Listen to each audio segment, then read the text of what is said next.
അങ്ങനെ രാത്രിയിൽ കിടന്നുറങ്ങുന്ന സമയത്ത് ഒരുപക്ഷെ ശരീരത്തിന്റെ ഏതെങ്കിലും ഭാഗത്തുണ്ടാകുന്ന ഒരു ബുദ്ധിമുട്ട്, ഒരു ചൊറിച്ചിൽ സ്വാഭാവികമായി നമ്മൾ പോലും അറിയാതെ വിരലുകൾ കൊണ്ട് ആ ഭാഗം ചൊറിയാറുണ്ട്. എന്തു സംഭവിക്കുന്നു? ഈ മൃതകോശങ്ങളും ആ മൃതകോശങ്ങളെ ഭക്ഷണമാക്കാൻ ശ്രമിക്കുന്ന 3,20,00,000 വരുന്ന ബാക്ടീരിയകളും ഈ ശരീരഭാഗത്തുള്ള ഈ തൊലി വിട്ട് നമ്മുടെ നഖങ്ങളിലേക്ക് പറ്റിപ്പിടിക്കുകയാണ്.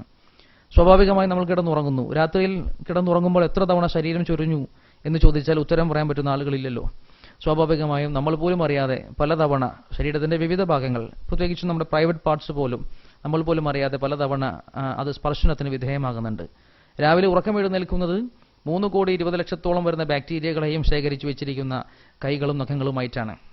നേരെ എഴുന്നേറ്റാൽ ഉടൻ തന്നെ ബ്രഷ് എടുത്ത് പിടിക്കരുത്, മറിച്ച് ആദ്യം മുൻകൈകൾ രണ്ടും വൃത്തിയായി കഴുകണം. കഴുകിയ ശേഷം അല്ലാതെ മിസ്വാക്ക് ചെയ്യുക, ബ്രഷ് ചെയ്യുക പോലെയുള്ള പ്രവർത്തനങ്ങളിൽ ഏർപ്പെടാൻ പാടില്ല. വളരെ സുന്ദരമായ ഒരു ആരോഗ്യ രഹസ്യമാണിത്. ഇത് ബാക്ടീരിയകൾ എന്തെന്നറിയാത്ത, ശാസ്ത്രം എന്തെന്നറിയാത്ത, 1400ഓളം വർഷങ്ങൾ എന്ന് വെച്ചാൽ ശാസ്ത്രത്തെപ്പറ്റി ചിന്ത പോലും ഇല്ലാത്ത ആധുനിക കാലഘട്ടത്തിലെ ഗവേഷക വിദഗ്ധർ, ഹിസ്റ്ററി പഠിച്ച ചരിത്ര ഗവേഷകർ പഠിപ്പിക്കുന്നു, ആ കാലഘട്ടത്തെ ഇരുണ്ട യുഗം അഥവാ ഡാർക്ക് ഏജ് എന്നാണ് വിളിച്ചിരുന്നത്.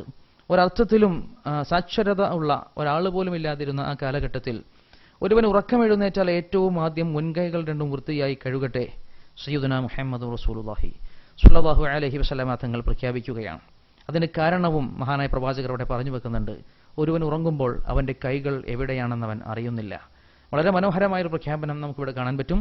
അതിനു പിന്നിലോ അതിനേക്കാൾ സുന്ദരമായ ഒരു ശാസ്ത്ര രഹസ്യവും. തീർച്ചയായും ഈ മെസ്സേജ് എൻ്റെ പ്രിയപ്പെട്ടവരിലേക്ക് എത്തിക്കഴിഞ്ഞാൽ ഇന്നു മുതൽ അത് നമ്മുടെ ബാധ്യതയായി നമ്മൾ മനസ്സിലാക്കണം. കിടന്നുറങ്ങി രാവിലെ ഉറക്കം എഴുന്നേറ്റാൽ ഏറ്റവും ആദ്യം ദിക്റുകളോടെ എഴുന്നേറ്റ് പിന്നീട് നമ്മൾ പ്രവർത്തനപരമായി ആദ്യം ചെയ്യേണ്ട കർമ്മം മുൻകൈകൾ രണ്ടും വൃത്തിയായി കഴുകുക എന്നതാണ്.